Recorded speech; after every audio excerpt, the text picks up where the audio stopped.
వి gold trusted gold buyers తాకట్టులో ఉన్న బంగారాన్ని విడిపించి ఈ రోజు ఉన్న మార్కెట్ ధరకే కొనబడును. మరిన్ని వివరాలకు సంప్రదించండి 7771077720. ఇప్పటికీ కూడా సార్ లీగల్ గా నన్ను నేను పోను లీగల్ గా దాన్ని బిల్ ఏదైనా వేస్తే బాగుంటున్నా.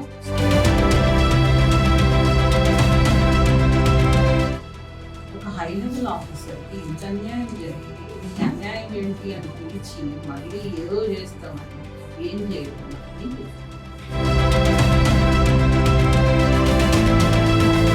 కొత్త నలిని మళ్ళీ జీవం పోసుకొని కొత్త మార్గంలో ఎందుకు కనిపించారు? ఏం అవసరానికి కనిపించారు?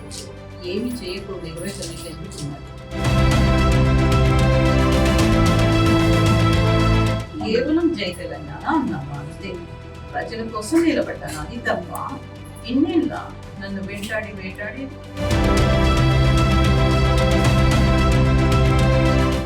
అరవింద్ ఘోష్ లాంటి వాళ్ళు జైల్లోనే ఉండి గొప్ప కంట్రిబ్యూషన్ చేస్తాను, నేను కూడా చేసుకుంటాను. పోలీస్ సంస్కరణ చేస్తాడనే కదా, మరి ఏం చేయకుండా 21 నెలలు ఎందుకు వచ్చాడు? ఈ మాత్రం దానికి నేను రాష్ట్ర దాన్ని చెత్తకుండీలో ఎంత పడేస్తాడు? మళ్ళీ నేను పంపినా కూడా ఏం చేశారు?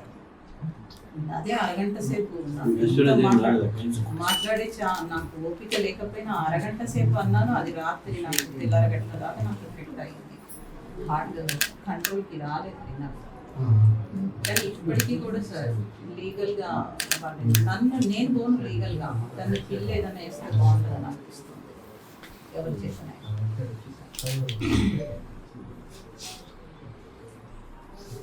ఇలా ఎవరికి కూడా జరగదు.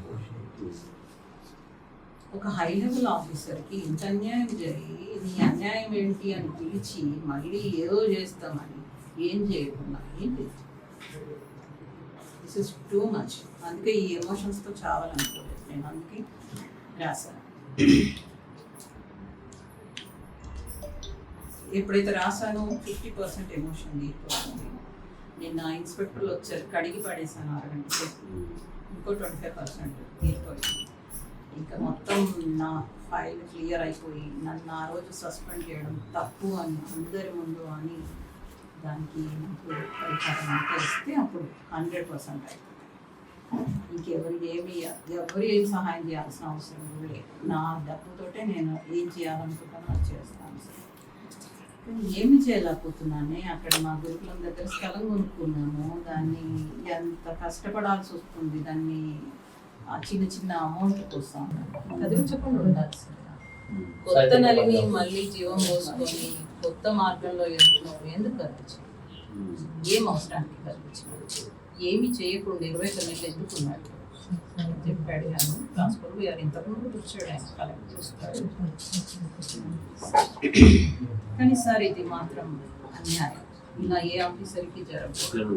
అంటే మీలాంటి వాళ్ళు, నేను ఒక ఆర్ఎస్ఎస్ ఫ్యామిలీ నుంచి వచ్చాను, సరస్వతి శిశు మందిరంలో చదువుతున్నాను, పోలీస్ డిపార్ట్మెంట్లో జాబ్ చేసేటప్పుడు కూడా ఆర్ఎస్ఎస్. ఇలా ఎవరికి కూడా జరగకూడదు. ఒక హై లెవెల్ ఆఫీసర్కి ఇంత అన్యాయం జరిగి నీ అన్యాయం ఏంటి అని పిలిచి మళ్ళీ ఏదో చేస్తామని ఏం చేయకుండా ఏంటి? This is too much. అందుకే ఈ ఎమోషన్స్తో చావాలనుకోలేదు నేను, అందుకే రాశాను. అని ఒక ఆరోపణ ఇన్స్ట్రక్టర్స్ మీద. ఇలా తప్పు అండి. కాంగ్రెస్ గవర్నమెంట్ ఉన్నప్పుడు ఇలా ఆఫీసర్స్కి ఇట్లాంటి ఇబ్బందులు రాకూడదు. నాకు వచ్చాయి. వచ్చినప్పుడు ఆయన సీఎం అడిగినప్పుడు నేను 16 పేజీల రిపోర్ట్ ఎందుకు గుర్తు చేసుకుని రాయాల్సి వచ్చింది? ఏవో పోలీస్ సంస్కరణలు చేస్తాడనే కదా, మరి ఏం చేయకుండా 21 నెలలు ఎందుకు వచ్చాడు? ఈ మాత్రం దానికి నేను రాష్ట్ర దాన్ని చెత్తకుండీలో ఎంత పడేస్తాడు? మళ్ళీ నేను పంపినా కూడా ఏం చేశారు? అదే అరగంట సేపు మాట్లాడే నాకు ఓపిక లేకపోయినా అరగంట సేపు అన్నాను. అది రాత్రి నాకు తెల్లారగంటల దాకా నాకు ఎఫెక్ట్ అయింది. హార్ట్ కంట్రోల్కి రాలేదు నాకు. కానీ ఇప్పటికీ కూడా సార్ లీగల్ గా నన్ను నేను పోను లీగల్ గా దాన్ని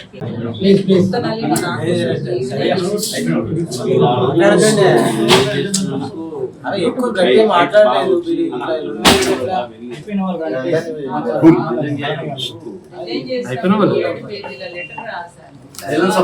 ప్రిన్సిపల్ సెక్రటరీ అన్నారు ఇది నువ్వు డ్రాఫ్టింగ్ చేయించి డ్రాఫ్టింగ్ చేయించి రాసావు, ఓవర్ నైట్ లో నువ్వు రాసింది కాదు అని నా భావ ప్రకారం శక్తి అలా ఉంటుంది. తర్వాత సబితా ఇంద్రారెడ్డి కూడా ఆ పేపర్ గురించి అందరు టారెక్ట్ చేస్తున్నారు, నాకు ఇవ్వవా అని చెప్పి అడిగి తీసుకున్నారు.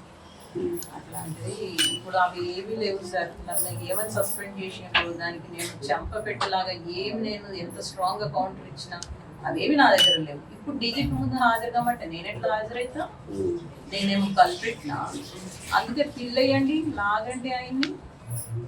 ఆనాటి కాంగ్రెస్ గవర్నమెంట్ మొత్తం ఏం చేసిందో ఇప్పుడు ఈ కాంగ్రెస్ గవర్నమెంట్ లాగుతూ వస్తుంది. ఎవరైనా కరెక్ట్ పర్సన్ దొరికారనుకోండి, దొరికితే బాగుంటుంది. నా రైట్ టు ఇన్ఫర్మేషన్ యాక్ట్ కింద కూడా అసలు ఎవరో ఒకరు వేసి తీయాల్సి ఉండే, ఈ పార్టీకి తీయలేదు. కానీ ఇప్పుడైతే వైరల్ అవుతుంది కదా, ఎవరో ఒకరు యాక్షన్ తీసుకుంటారు. ఒక డిఎస్పీ లెవెల్ ఆఫీసర్కి ఇలా జరుగుతుంది. నేనేం తప్పు చేశాను సార్? కేవలం జై తెలంగాణ అన్నాను అంతే, ప్రజల కోసం నిలబడ్డాను. అది తప్ప ఇన్నేళ్ళ నన్ను వేటాడి నిన్న చెప్పాను, నా తప్పైతే పంపియండి జైలుకి వెళ్తాను. ఇన్స్పెక్టర్ అరవింద్ ఘోష్ లాంటి వాళ్ళు జైల్లోనే ఉండి గొప్ప గొప్ప కంట్రిబ్యూషన్ చేశారు, నేను కూడా చేసుకుంటాను. భువనగిరిలో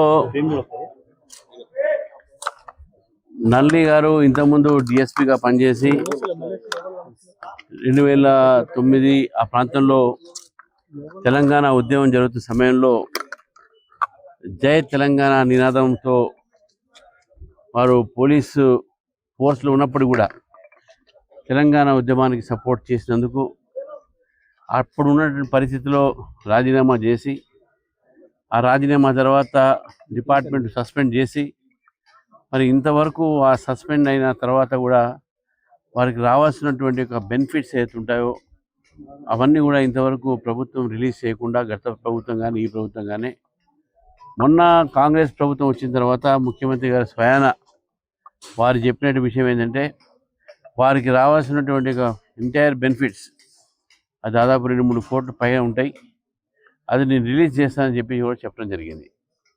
మరి వారు ఆ రోజు 16 పేజీల రిపోర్ట్ ఇచ్చి వారు చెప్పినట్టు సంజాయిషిగానే అప్పుడున్న పరిస్థితులు కానీ ఎక్స్ప్లెయిన్ చేసిన తర్వాత ఆ రిపోర్ట్ కనబడలేదనో, లేకుంటే ఆ ఒక బెనిఫిట్స్ ఇవ్వాలనేటటువంటిగా ఆలోచన ప్రభుత్వానికి లేదు అనేటటువంటిగా ఆలోచనతో నల్లి గారు ఈరోజు మానసిక శాపానికి వారు గురయ్యారు.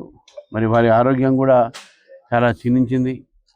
అనేక రకాలైనటువంటి ఒక వారి సంబంధించినటువంటి ఒక ఏవైతే బాడీలో ఉన్నటువంటి ఒక ఆర్గాన్స్ కూడా, వివిధ ఆర్గాన్స్ కూడా అయోగాలన్నీ కూడా ఫెయిల్ అవుతున్నాయని చెప్పేసి కూడా డాక్టర్ చెప్పడం జరిగింది. కాబట్టి ఈ పరిస్థితిలో ఒక మహిళా పోలీస్ ఆఫీసర్గా తెలంగాణ ఉద్యమంలో పూర్తిగా తెలంగాణ ఉద్యమకారులకు నైతిక ఒక సపోర్ట్ ఇచ్చినటువంటి ఒక రిజైన్డ్ పోలీస్ ఆఫీసర్కు మేము నైతిక సపోర్ట్ చేయడానికి రావడం జరిగింది. మరి నాతో పాటు మా ఎమ్మెల్సీ అంజిరెడ్డి గారు, మాజీ ఎంపీ మూరానరసింహగౌడ్ గారు, మరి గూడూరు నారాయణ రెడ్డి గారు, మా జిల్లా అధ్యక్షులు అశోక్ గౌడ్ గారు, మా రాష్ట్ర ప్రధాన కార్యదర్శి వేముల అశోక్ గారు, అదేవిధంగా సీనియర్ నాయకులందరూ కూడా వారిని కలవడం జరిగింది. వారు చెప్పినటువంటి బాధ నిజంగా మాకే చాలా బాధగా అనిపిస్తుంది. నేను ప్రభుత్వానికి కోరుతా ఉన్నాను, వారికి రావాల్సినటువంటి ఒక ఏవైతే రిటైర్మెంట్ బెనిఫిట్స్ కనీసం రిలీజ్ చేయండి. ముఖ్యమంత్రిగా స్వయాన ఆ మాట చెప్పారు కాబట్టి ఆమెకు అది ఆశ కలిగింది. నా రిటైర్మెంట్ బెనిఫిట్ వస్తే ఆ బెనిఫిట్ నేను సమాజం కోసం వాడతాను, అది ఆమె కోసం అడగట్లేదు బెనిఫిట్. ఆమె మధ్య యోగిని అయింది. ఆ యోగిని అయినటువంటి దీంట్లో ఆ వచ్చిన ఏదైతే బెనిఫిట్స్ అయితే ఉంటాయో దాని ద్వారా సమాజానికి ఒక సహాయం చేయాలని చెప్పి కోరిక ఉన్నది. కాబట్టి ఆమె ఈరోజు అడిగినటువంటి డిమాండ్ ఏదైతుందో అది చాలా వ్యాలిడ్ డిమాండు, సమంజసమైనటువంటి డిమాండు. కాబట్టి నేను ప్రభుత్వాన్ని మరొకసారి డిమాండ్ చేస్తూ ఉన్నాను, నల్లి గారిని యొక్క మానసిక స్థాపన నుంచి బయటికి తీసుకొచ్చి ప్రభుత్వమే ఆమెను ఆదుకోవాలని చెప్పేసి కూడా ఈరోజు మీ ద్వారా కోరుతా ఉన్నాను. ప్రధానమంత్రి కాదు, ఇప్పుడు కూడా చెప్పింది నాకు. ప్రధానమంత్రి కంటే ప్రోటోకాల్స్ ఉంటాయి, తప్పకుండా ఆమె చెప్పాము.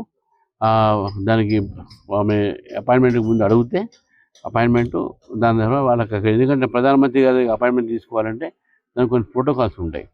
ముందుగా మనం పెట్టి వారు ఇక్కడ వచ్చినప్పుడు కానీ లేకపోతే వారు అటు పోయినప్పుడు కానీ అప్పుడు వాళ్ళు ఇస్తారు అట్లా జనరల్గా.